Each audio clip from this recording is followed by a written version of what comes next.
ایک غریب مزدور ہر روز مسجد کے باہر بیٹھ کر صرف ایک دعا کرتا تھا، یا اللہ رزق تھوڑا دے مگر حلال دے۔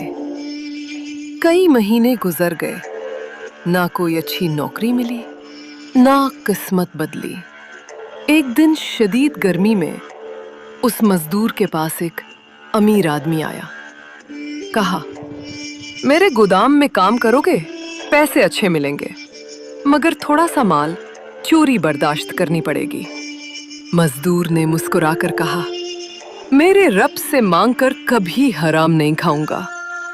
وہ خالی جیب مگر مطمئن دل کے ساتھ واپس اپنے چھوٹے سے گھر چلا گیا۔